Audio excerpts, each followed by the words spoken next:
Fable III, I play Sabine. I am Sabine, elder of the Dweller tribe. This is my first experience voicing a video game. So what drew me to it was the team, how committed they are, how well organized everything is, and how beautiful the game is. There is, I think, some loose connection between a character I played in a film called The Last Legion and Sabine. They're both in the same part of the UK. They're both from Wales. All right, I'll shout Sabine's History of the Dweller Tribe.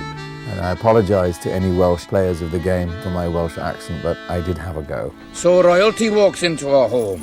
A princess, no less. You're a long mile from the castle, princess. What do you think of our home, then? Do you like what your brother has done to us? In Fable III, I played Theresa, who is a seer who was blinded in her youth. I think you see that in Fable I. She is born to see into the future. Sabine is a good man, and his people are strong. I play a character called Reaver. He's a kind of, I don't know how you describe him, a foppish, debauched ruin of a rake of a piratical libertine. I wouldn't call him immoral so much as amoral. He has no morality whatsoever. He doesn't even have a concept of morality. These pitiful men are not a patch on my old bloodstone pirates. Oh, how I miss them sometimes. There's always something stylish about being utterly wicked. Hey, Master Reaver, you think anyone will actually get this perfect score? No need to get restless, sweetheart. Barry Hatch is here to take care of you. Fancy a quick jig? Reaver will prove your most valuable asset.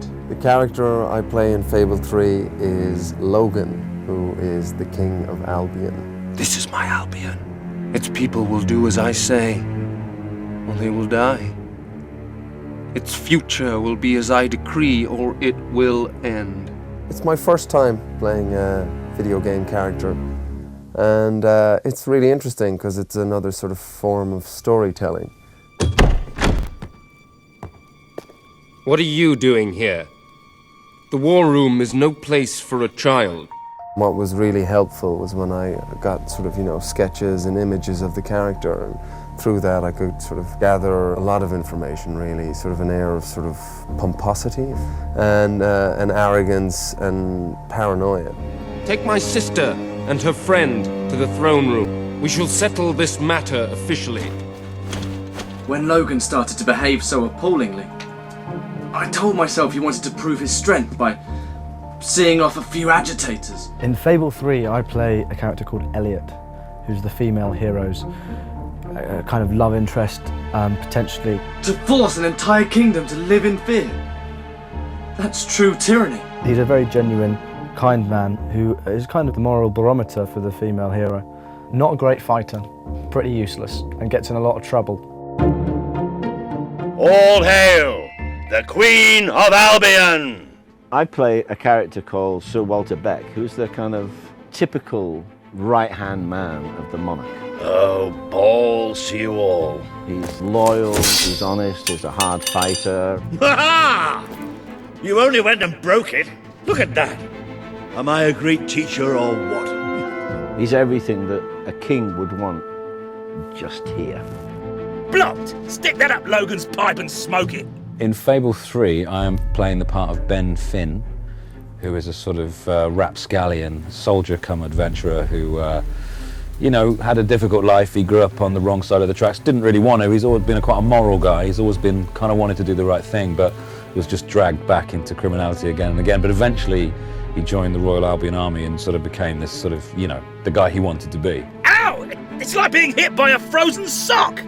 I play Jasper, who is the butler at the Royal Palace, and he was originally butler to the king who's gone all wrong. And now he is the great and faithful and loyal attendant on the young fellow who's going to become the hero, or the young girl who's going to become the heroine.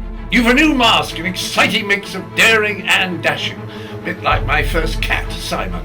I think people often wonder whether an actor is using himself in a character, and I think the answer is, to some extent, he has to.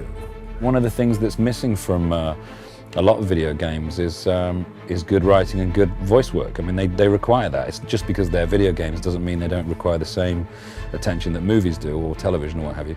And I think this one has a wonderful mythology, and it's witty, and it's engrossing, and it demands to have people that, you know, can step up to the plate. This is revolutionary for me. It has to become part of the actor's vocabulary. We have to join in or perish. Okay, you're ready? The video's ready? Are you ready? A wolf has been hit! Oh, no, actually, could I do that again? It sounded a little bit grand. Could very well destroy the Kingdom of Albion. Just like that poster. And is my cappuccino here yet? It's a shambles!